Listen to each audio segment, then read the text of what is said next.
Das Radical. I came across a very interesting and entertaining article on the Iceland Monitor, which is the Icelandic version, the English version of Iceland's #1 news site, mbl.is, or mbl.is. The article is called Icelandic Habits That Shock Foreigners. And oh boy, this is gonna be good. I actually read through the article, I quick read it. Don't know what it's called in English, but I didn't read it very thoroughly, but it looked pretty dumb, in my opinion. But let's see let's take a look at some of the things that apparently are totally normal for me as an Icelander, but apparently are shocking to foreigners.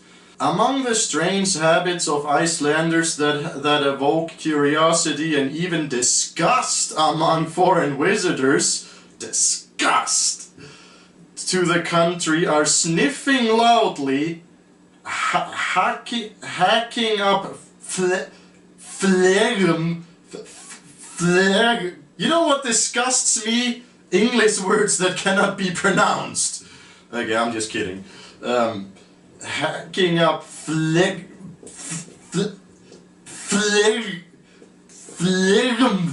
I'm sorry. I can't for the life of me pronounce this one word. Hacking up phlegm, awful dining habits, and not saying excuse me. Well, excuse me. Okay, the sniffing loudly, I'll admit it can be annoying, yeah, like if people do that at during at the dinner table or whatever, like, oh, nice steak you got here. Very nice steak. Yeah, I get that. That's a little annoying. The hacking up, insert word here thing, I don't notice people doing that a whole lot. Maybe I'm just blind to it, I don't know. Let's continue the read. The Sunday edition of our sister publication, Morgunblaðið, features an entertaining article on the disgusting habits of Icelanders compiled by journalist Julia Margrét Alexandersdóttir and is translated here on Iceland Monitor. A foreign tourist made a query on Reddit thread asking about any unusual customs that Icelanders have. Among the pieces of evidence he received were sniffing instead of blowing his nose and remembering to take off his shoes before entering a home. Taking off your shoes before entering someone's home is just absolute fucking common courtesy. At least if you live in a country like Iceland where you continuously have snow, melting snow that then gets dirty, so you have mud everywhere. Obviously you take your shoes off before you enter someone's home. That's just plain forward logic. Those two things were considered manners in Iceland, whereas elsewhere this is considered most impolite. Really? Taking off your shoes before going into a house is impolite? What the? I don't even... People are strange, man. Icelander Albert Eiríksson is an enthusiast in good etiquette. Through my work in the travel business and talking to tour guides, I regularly hear stories of Icelandic bad manners, he explains, adding that he thinks Icelanders have also improved their manners in recent years. I don't know. Using a toothpick after a meal in front of everyone. But there's always that but. Mostly these things are connected to table manners. Oh, what? So now we have bad table manners.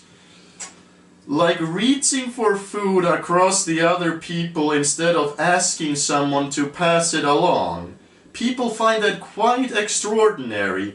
How we reach so far across other people's plates and glasses.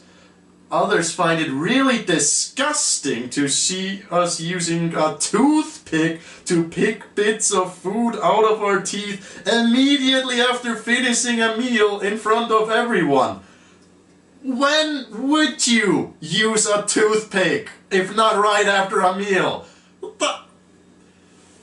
Did the world just run out of logic while I was taking a nap? Seriously. I think that's a very good table manner. You're showing that you're keeping up a good dental hygiene right there in front of everybody. And that is weird? Oh boy, I bet this is about to get worse. And also how incredibly fast we eat. I guess I concur on that one. We literally shovel the food into our mouths as if we had our lives at stake. We also still talk with our mouths full, which may also be a part of getting the eating over as soon as possible. Okay, I don't know about that. I mean, I know a lot of people that talk with their mouths open, and I do from time to time as well, but overall, yeah, it's kind of bad courtesy. I don't like it, but of course, it depends a little bit on how formal your dinner is. Like if you're just, you know, hanging out with some buds at your local pub, downing a few beers with a burger, then, so how did you like the game last night? Oh yeah, well, it was pretty good. Doesn't matter. But if you try to pull that shit at, say, your average Sunday dinner, or, you know, on a fancy evening dinner with coworkers, yeah, chew before you talk. That's just common sense right there. So, you know, there's a time and a place for everything. Another thing people have noted is that Icelanders sometimes stick their knives into their mouths, which is considered very odd. Why? It's a utensil, isn't it? I mean, what if I still got some juicy sauce left on my knife? Obviously, I'm not gonna let that go to waste. What I'm reading out of this is just people in other countries just have very wasteful eating habits. Not licking the sauce off the knife. Jesus. I have to admit, I kinda take this thing to the extreme, which is probably not good for my mouth, because well, sometimes when I cut, say, highly marinated steak or piece of chicken or something, there's a marinade sauce or whatever it's called on the knife. Even if it's a sharp one, I will sometimes lick that shit up because that shit is tasty. I'm willing to risk a few mouth cuts for it, no big deal, you know. I like to live on the edge. The knife edge. On receiving a dinner invitation. Seriously? Icelanders fuck that up too? Jesus. Many foreigners who have lived here for ages talk about how a few years ago Icelanders normally didn't bring wine to a dinner party. This, however, is now considered normal. A bottle of wine, flowers, or something else, Eriksson explains. I don't know about this one. Maybe I just don't get invited to enough dinner parties. I don't know. Maybe it's because I never bring any wine. Another thing considered odd is seeing people leave the table before others have finished.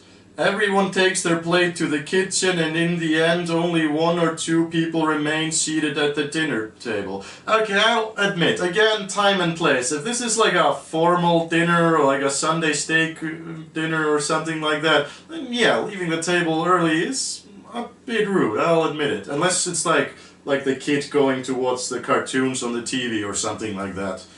Another unique thing in Iceland is to say "Takk fyrir mig," which means thanks for me, thanking for the meal. Icelanders tend to obtain their second serving of the meal without it being offered, and it's quite common to see Icelanders sniffing or scratching themselves during dinner. What the fuck is wrong with that? If I get an itch, obviously I'm gonna scratch that shit. Man. Who are the aristocrats that wrote this shit? I do declare, these Icelanders certainly have some of the worst table manners which I have ever seen. They sometimes scratch themselves while sitting at the dinner table. That is just unorthodox. We're not very good at saying sorry if we bump into someone at a supermarket and people find the phrase "Takk fyrir síðast," thanks for last time, very weird. people are always saying that. Why are we always thanking for some last time, and what last time? Foreigners just don't get the purpose of that. What? Again, why is that strange? Again, for me as an Icelander, it's like, well, obviously, if I haven't seen Bob for 3 weeks since the thing, blah blah blah, when we met randomly, obviously I'm going to say, hey, thanks for last time. If I run into the girl that I hooked up to a few months ago and then never called again, and, you know, I run into her in the supermarket, I'm like, hey, thanks for last time. Or, you know, actually, I wouldn't say it like that. I would just casually say, thanks for last time, and she would probably snigger a little bit, be like, hey, yeah, thanks for last time. Boy, that was an awkward morning, or, you know, something like that. No apologies ever. Okay, I sense a big fat lie coming up. Or maybe I'm just overly polite. Writer Þórdís Gísladóttir has a strong connection to Sweden after having studied there, and she says the Swedes are perplexed by the extreme disorganization of Iceland. Okay, this I totally buy. I don't have to read any further. The lack of organization, that's Icelanders in a nutshell. In my family, everyone just talks at the same time, but the Swedes don't do that. And in Iceland, it's not considered rude to turn up late. Swedish people don't do that. A Swedish doctor apologized to me for having to wait 20 minutes. He even explained to me why our appointment had been late, and he had a really good excuse. That would never happen in Iceland.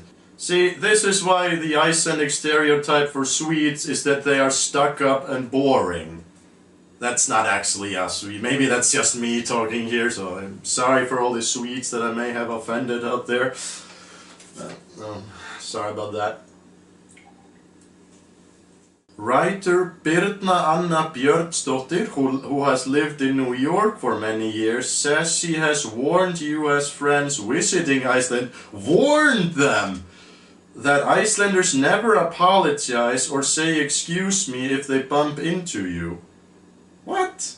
If you bump into someone here in the US, or even think you may have bumped into someone, you apologize. No exceptions. In Iceland, people just keep bumping into each other on the streets or shops or anywhere, and either they don't notice or they just look away. Where do you hang out? I always apologize if I bump into somebody. A modest amount of cultivation. Philosopher and author Arthur with an H. That's a weird name for Iceland. Sorry, Arthur. Philosopher and author Arthur Björgvin Bollason has lived in Germany for many years. Oh boy, here we go. I'm half German, so I'm guessing where this is going. I think Germans consider us a modestly cultivated nation, still bearing the mark of our ancestors who were still living in homes made of turf and soil until the last century. And it's actually that kind of primitive attitude. Primitive attitude? Fuck me sideways! Primitive attitude. Combined with a primitive twice in the same sentence. Ugh. And it's actually that kind of primitive attitude combined with a primitive and untethered energy that they find charming. Ah, fuck you. He adds that Germans notice that Icelanders are more creative than in other countries where life is more organized. One thing Germans particularly note is the way Icelanders drive. Anyone who has driven on a German autobahn knows that one has to follow a strict set of rules. The slightest refrain from those rules could end up as a terrible accident. When Germans drive in Iceland, they realize that it can actually be dangerous to try to adhere to traffic rules. They have to be on a constant guard because Icelanders cut people up in traffic all the time. And another thing that they find terrifying are all those cyclists without lights or helmets riding around in the darkness or winter. That last sentence, totally legit. I don't drive a whole lot, I don't have a car of my own, but yeah, I fucking hate bikers that, you know, drive on their bikes in the middle of the road with no markings on them whatsoever. I just, like, you're asking to be run over, if you ask me. But okay, I have to admit, I've never driven in any other country, so I don't know if Icelanders are any worse at obeying traffic rules than any other nation, but I will say this. Whenever I do drive here in Iceland, you know what I really hate? Tourists! Tourists driving like they freaking own the place, either going way below the speed limits and very often going all over it, and then they get a fine and they're like, oh my god, my vacation is ruined because I didn't abide by the very simple rule of not going over 90 kilometers an hour. If you ask me, maybe within city traffic Icelanders are more ruthless than other nationalities. There is a very great possibility. I don't know. I have nothing to compare my own experience on. But outside of the city, when they're driving, there is no comparison. Like on the way Icelanders drive versus how tourists drive. Believe me. Believe me. Believe me. Sorry, I have an addiction to Trump impressions. But yeah, this is apparently what the civilized world thinks of us Icelanders. Anyway, thanks for watching and have a nice day. Das Radikal.